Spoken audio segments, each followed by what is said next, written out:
안녕하십니까. 반갑습니다. 이 자리에 온 목적, 그리고 떠날 때 같이 했으면 하는 것이 딱 하나 있습니다. 상황에 대한 공유입니다. 문제 상황을 어떻게 보느냐에 따라서 대안이 나오는 것이 아니겠습니까? 지금 고등교육이 처하고 있는 상황이 정말 잘 되고 있다, 이대로 가면 문제 없다라고 인식하실 수도 있고, 아니다, 이대로 가면 모두 고사하고 만다라는 그런 위기감을 가지실 수도 있다고 생각을 합니다. 이런 건에 대해서 구체적으로 어떤 상황인지에 대해서 문제 인식을 같이 하고 또 그 터에서 대안을 마련하는 그런 논의가 되었으면 하는 바람으로 이 자리에 섰습니다. 기본 컨셉 단어는 자율입니다. 그리고 4차 산업혁명이고요. 4차 산업혁명이라는 단어를 아마 지금까지 한 100번도 200번도 더 들은 것 같습니다. 그런데 저게 대학하고 어떤 식으로 연결되느냐에 대해서는 아직도 고민이 많습니다. 그래서 교육부는 하나의 방향을 정했습니다. 보십시오. 에이스, 프라임, CK, 코어. 프라임 경우는 대학 현장에 굉장히 많은 소란, 대란 내지는 변화를 또 일으켰습니다만, 근데 여러 가지 사업이 있었고, 이 사업들은 주로 교육부에서, 정부에서 몇몇 교수님들의 의견을 모아서 사업을 설계하고 추진을 해왔습니다. 그런 방식을 모두 다 버렸습니다. 이제는 4차 산업혁명 이 부분에서 이 수요를 정부가 구체로 예측하는 옛날의 계획경제 방식으로는 이제는 하기는 어렵다라고 저희가 인식을 해서, 완전히 지금 대학에 저희가 다 알려드린 것처럼 아예 재정을 통으로, 본부로 드린 것으로 다 바꾸었습니다. 이와 관련해서 산자부, 고용노동부, 복지부, 그리고 각종 기업체에서 AI, 드론 등등 많은 분야의 수요가 많다고 하면서, 이 수요에 대해서 대학이 도대체 어떻게 반응을 하고 있느냐, 준비를 하고 있느냐 문제 제기를 많이 합니다. 저희가 할 수 없습니다. 이제는 대학이 하셔야 됩니다. 저희가 드론이 10,000대가 필요하다? 아니요. 이제는 계획경제 방식은 통하지 않습니다. 그렇게 할 수도 없고요. 그래서 아예 설계 자체를 대학이 스스로 하는 쪽으로 완전히 바꿨다는 점을 말씀을 드립니다. 그래서 제일 중요한 건 재원입니다. 그래서 재원이 그전에는 저희가 계획경제가 굉장히 매력적이지 않습니까? 하여튼 지금으로서는 완전 자율로 이제 갑니다. 그래서 혁신 지원 사업으로 지금 이제 갔다는 점이 이게 가장 크고요. 그래서 지금 5,688억하고 전문대학이 2,900억 정도, 지금 큰 가닥은 저희가 이렇게 잡고 있습니다. 일단 대학이 자율적으로 혁신한다. 그다음에 연구 역량을 제고하는 것, 지역 발전의 거점으로서 역할을, 특히나 국립대학은 최소한 교두부 역할을 한다라는 것입니다. 왜 진작부터 그렇게 하지 이제 와서 하느냐라고 말씀하실 수 있는데요. 저희가 개별 사업별로 갔던 데는 또 다른 목적이 하나 있습니다. 왜냐하면 저희는 이제 기재부하고 협의를 통해서 예산을 확보를 하는데, 기존의 사업 이외에 추가로 이런 게 필요해요, 이런 게 필요합니다라고 해서 추가적으로 예산 사업을 계속 늘려왔습니다. 근데 저렇게 통으로 돼 있으면 예산을, 기재부를 설득해서 예산을 확보하기가 참 어려워집니다. 근데 그전처럼 이렇게 있으면 학부 중심의 교육을 좀 지원할 필요가 있습니다 라고 해서 만들어내고, 또 산업 연계 사업을 만들어낼 필요가 있습니다 해서 계속적으로 이렇게 늘려 나왔습니다. 근데 이 부분 조금 앞으로는 어려워서 저희 고민이 있다, 이 말씀을 드리고요. 저걸 극복하는 방법은 이제는 교육부와 대학이 한 목소리로 좀 힘을 합칠 필요가 있다, 이 말씀도 동시에 드립니다. 지금 BK 사업 후속 사업 설계가 계속되고 있습니다. 그래서 아마 4월 중순에는 국회에서 여야 3당 간사들 초청으로 전체 토론회가 준비되고 있다는 점도 말씀드립니다. 그래서 BK21 프라임 3단계까지 갔습니다. 벌써 20년이 됐습니다. 내년 8월까지가 3단계 BK 사업이 종료하는 시점입니다. 그래서 지금 설계를 해서 예산을 확보하고 구체적으로 내년 8월 이후부터 4단계 BK가 시작될 예정에 있습니다. 고등교육 정책을 하면서 정말 대학을 완전 자율화하고 모든 규제를 없애고, 그런 가운데 어떤 지역 수도권 구분 없이 전국적인 좀 공모로 가서 효율성을 좀 견인하고 수월성을 확보하고, 이런 고민들을 많이 합니다만, 저에게 주어진, 우리나라에 주어진 여건 중에 하나가 지방과 수도권 간의 그 경제 격차, 그에 따른 대학 간의 격차가 우리에게 주어진 어쩔 수 없는 여건 중에 하나라고 생각이 들고요. 두 번째는 사립입니다. 그 어느 나라보다도 세계에서 제일 사립대학의 비중이 높지 않습니까? 85%까지 되고 있는데요. 그것은 우리에게 주어진 여건입니다. 그 틀 내에서 정책을 하려다 보니까 여러 가지 이 대학들로 하여금 불편한 제약상을 저희가 만들어내는 것 같습니다. 입시만 하더라도 사실은 다른 유럽 국가처럼 대부분이 국립이거나 하면 사립의 경우는 어떤 식으로 뽑든 자율로 갈 수가 있습니다. 그런데 사립이 아까 말씀드린 것처럼 그렇게 큰 비중을 차지하고 있다 보니까 초중등 교육 과정에 미치는 영향이 커서 불가피 저희가 사립에 대해서 권고하고 요청하고 이렇게 재정과 연계하고 이런 방식으로 갈 수 없는 그런 한계가 있다는 점도 아울러 말씀을 드립니다. 국립대학 역할 부분입니다. 사실은 국립대학이 보다 저렴한 학비, 그 다음에 초기에 어떤 질 좋은 실험 실습 인프라를 가지고서 국립의 어떤 장점을 가지고 있었는데 그 부분이 거의 다 무너졌습니다. 오랜 동안 BK 사업 이후로 저희가 사업을 국립 사립 구분 없이 공모로 갔고 그런 가운데 국립에 대한 집중적인 투자를 안 하면서 실험 실습 기자재도 많이 노후화됐습니다. 제가 그냥 점잖은 표현으로 노후화됐다고 말씀드린다면 어떤 총장님께서는 거의 고물상이라는 표현까지 쓰시고 계셨습니다. 이 부분을 대폭 좀 회복하려고 합니다. 예. 그리고 동시에 그 국립이 적어도 거점 국립대학이 그 지역사회 내에서 다른 대학과 시설 기자재를 공유 개방하는 쪽으로 가려고 합니다. 그리고 폐교 부분입니다. 이 부분에 고민이 많습니다. 지금 현재도 6개의 아주 큰 캠퍼스가 유령 도시화 되어 있습니다. 책임감을 느끼고 있습니다. 교육부에서 구조개혁을 2003년에 시동을 걸어서 2005년부터 본격적으로 구조개혁을 했습니다. 그렇게 해서 많은 국립대학이 통합됐고 사립대학도 한 법인 내 사립대학들이 많이 통합이 됐습니다. 약 20개가 10개로 전체 통합이 됐고요.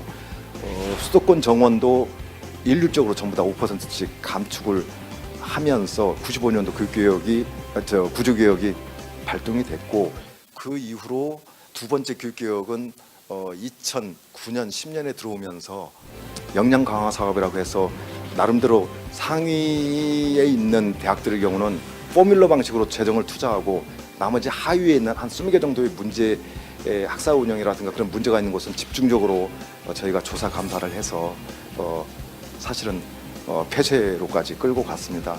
그게 16개 2000년도부터 16개 폐교가 됐고요. 그 이후로 청산이 완료되지 아니해서 그대로 그냥 아까 말씀드렸듯이 유령도시 형태로 남아있는 게 지금 6, 7개 정도 되고 있습니다.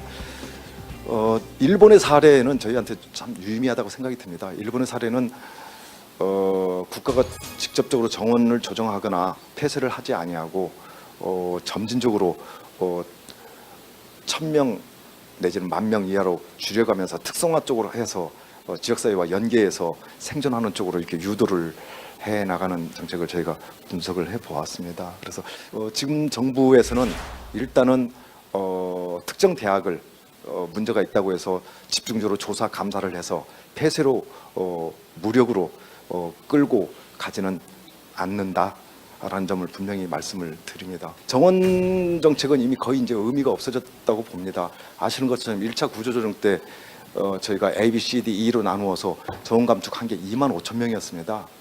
그런데 지난해 역량 진단해서 정말 그 전보다도 더 철저하게 많은 하면서 이제 총장님들께서 정말 애쓰셨는데요. 그렇게 해서 저희가 목표를 잡은 게 10,000명입니다. 반도 미치지 않습니다. 이제는 스스로 일부 정원 감축 요청만 드려도 그걸 계기로 구조조정이 이제 되고 있다라고 저희가 보고 있기 때문입니다. 일단은 큰 덩어리는 자율개선 대학으로 하고 또 역량 강화될 경우는 원래 재정 지원이 없었는데 총장님들께서 한 목소리 요청을 해주셔서 이 부분도 저희가 기재부하고 싸워가면서 일단은 재기 기회를 드리는 것으로 지금 진행 중에 있다는 점을 말씀드립니다. 왜냐하면 재정 지원 제한을 하면서 교육부의 재정 제한뿐만 아니라 타부처 재정 지원까지 제한하고 있고 또 자치단체에서 지원하는 것까지 모두 다 권고지만 제한을 하고 있어서 이 부분은 적어도 자치단체 차원에서는 저기에 지원하고 할 수 있도록 풀어야 되지 않느냐 하는 요청이 있어서 이 부분은 고민을 하고 있다는 점도 말씀을 드립니다. 2005년도에 노무현 정부, 그 다음에 12년도에 이명박 정부, 박근혜 정부, 문재인 정부 이렇게 특징들이 다 있습니다. 구조조정 방식 특징이 있어서 지금 저희는 여기에 와 있습니다. 아까 말씀드렸듯이 역량강화 사업을 하면서 하위에 대해서 집중적으로 조사 감사해서 학교 폐쇄를 했던 방식이 이 방식이었습니다. 그 이후로 이렇게 17반 이렇게 정원 감축했고요. 그다음에 아예 큰 덩어리로 60% 내외를 해서 자율개선대학하고 지원을 하는 방식이 지금 저희가 여기에 와 있습니다. 이제는 여기에 와 있는데요. 만약에 여기에서 저희가 성과를 확보를 못하면 좀 애로가 있을 것이다. 저희 그 고민을 제가 말씀드렸고요. 지금 링크하고 어제 링크를 발표했습니다만 링크하고 BK 사업의 경우는 산학협력과 연구지원으로 해서 지금 별도 트랙으로 계속 가고 있습니다.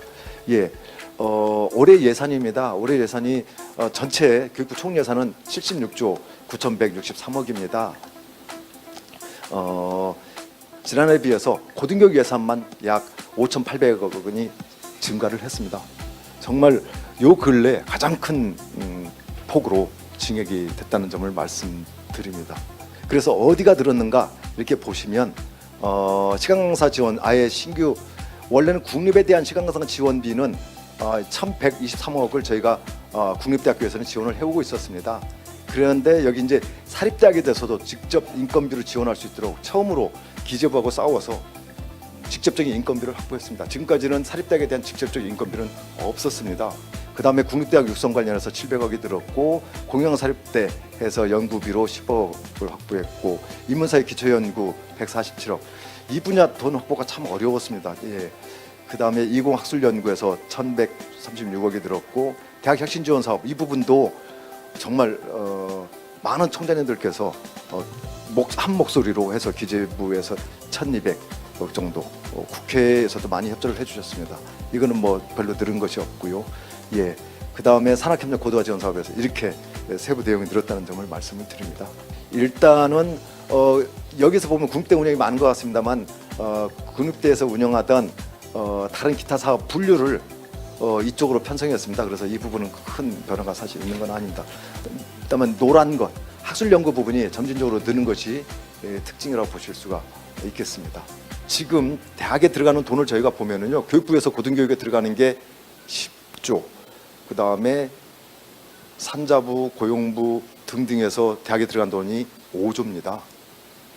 그래서 제가 청년들께 말씀드릴 것은 대학의 직원, 똑똑한 직원을 좀 키우십시오. 그래서 그 직원은 각 부처를 서칭할 수 있어야 됩니다. 각 부처에서 뭐를 하는지를 쭉 서칭하시면서 거기에 맞게끔 사업을 수주하시는 것도 굉장히 중요하다, 이 말씀을 드리고 싶습니다.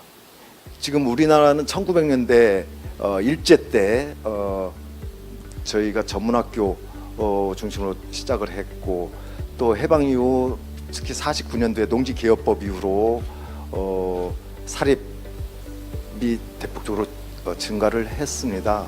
그래서 지난 1월 24일자 저희 유은혜 부총리님께서 대학총장협의회에 제안을 하셨던 것이 아예 이제는 대학총장협의회와 교육부가 동반자적 자세를 가지고 아예 TF를 만들어서 고등교육 부분은 획기적으로 좀 개선을 합시다. 그리고 지금까지는 교육부에서 과제 현안 한 건 한 건 중심으로 학술과에서 얘기했고 고등교육 정책과에서 얘기했고 이렇게 했는데 아예 모두 다 가세요. 대학과 관련된 과장은 모두 다 함께 가서 종합적으로 문제를 보고 그냥 풀으세요. 이렇게 해서 저희가 TF를 지금 구성하고 있고 지속적으로 운영이 지금 되고 있습니다. 그래서 너무 열의가 넘쳐갔고요. 격주로까지 지금 회의를 하고 있다는 점을 말씀드립니다.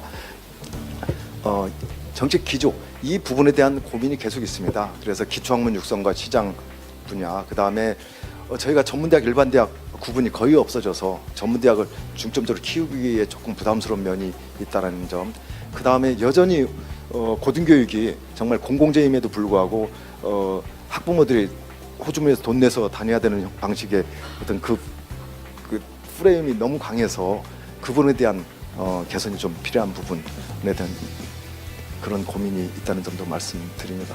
그리고 외국인 유학생 유치 분야도 이제는 대폭적으로 모든 그 제한을 다 해소하는 쪽으로 저희가 검토하고 있다는 점도 말씀을 드립니다.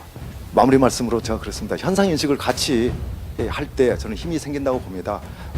그동안은 많은 언론도 그렇고 특히 기업체 CEO들도 그렇고 대학에 원죄가 있는 것처럼 자꾸 말씀을 하셨습니다. 대학이 변하지 않아서 우리 수요를 주는 인력을 우리에게 맞는 인력을 키워주지 않는다고 했는데 실상은 대학은 기본에 충실해야 되고요.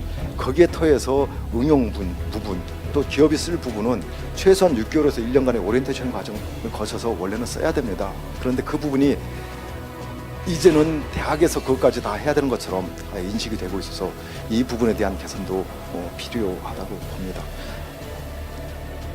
내년 예산 처리됐습니다. 오늘처럼 이렇게 기회를 주신다면 항상 목소리를 모아서 새롭게 예산을 좀 더 확보하는 쪽으로 좀 힘을 모았으면 합니다. 예, 감사합니다.